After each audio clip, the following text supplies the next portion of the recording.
Hi, it's Jennifer. I am back with another video with my trusty little helper here. If you haven't subscribed already, please do so that you do not miss another episode of this. For those of you that don't know me, I am a pediatric occupational therapist with more than 35 years experience, and I am making videos to help families and fellow therapists in this time of need when we are all home with our kids looking for new activities to do. This is one of my favorite activities, making Play-Doh, because it's not only great making the activity, but also playing with the activity for hours on end. It is a great experience for sensory, fine motor, hand strength, cognition, planning, organizing, so many valuable parts of this small activity. So what we need for the activity is oil, flour, salt, and Kool-Aid.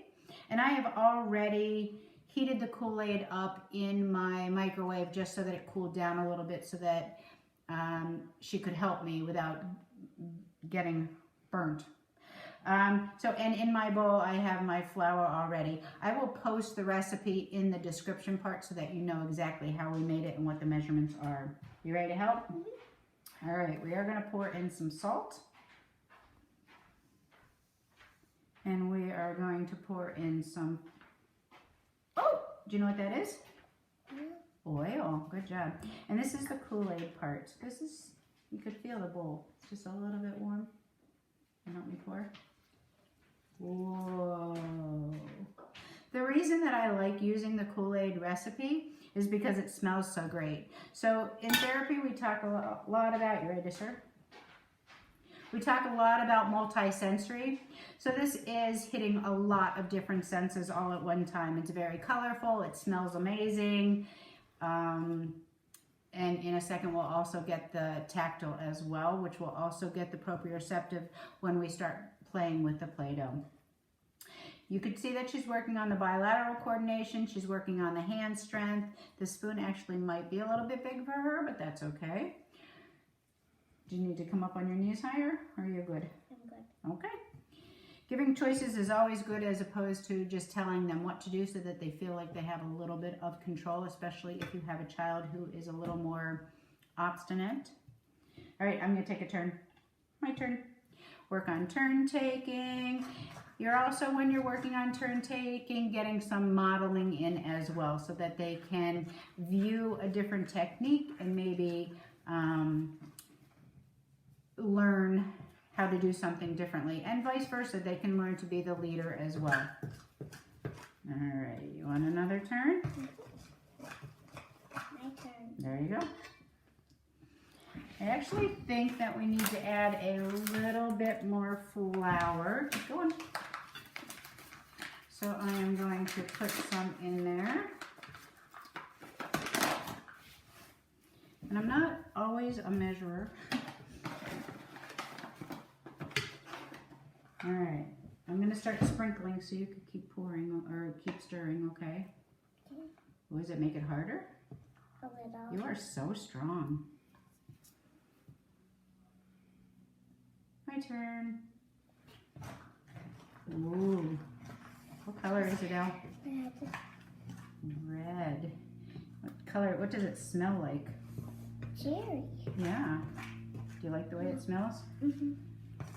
I really want to eat it. You do? What do you think it would taste like? Great. I think great. You think it would taste great? Cherry Play-Doh. Yeah. I want to eat that. But what are the things that we put in there? What is this? Salt. Salt. Yep. Yeah, that might not taste so good. I want to eat it anyway. The good news is if she did eat it, she would not get hurt.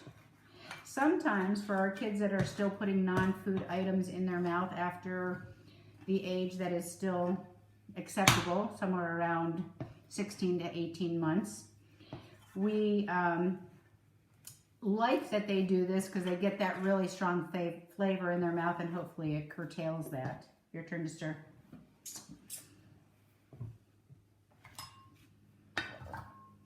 Really hard. It is really hard. What are you going to do? No idea. No idea.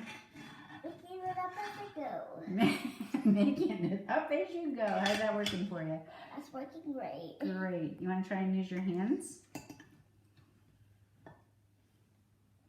Ooh, I'm thinking about using all my might. You are using all your might. I see you're shaking so hard.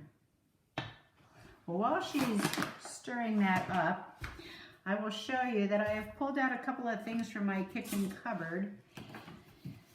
I brought a plastic fork and a cookie cutter, an old school potato masher, a pizza cutter, a plastic pie server, a plastic knife, which I really like to work on cutting skills with Play-Doh because they're not going to make a mistake. There is no wrong way to do it, and it's really just good practice.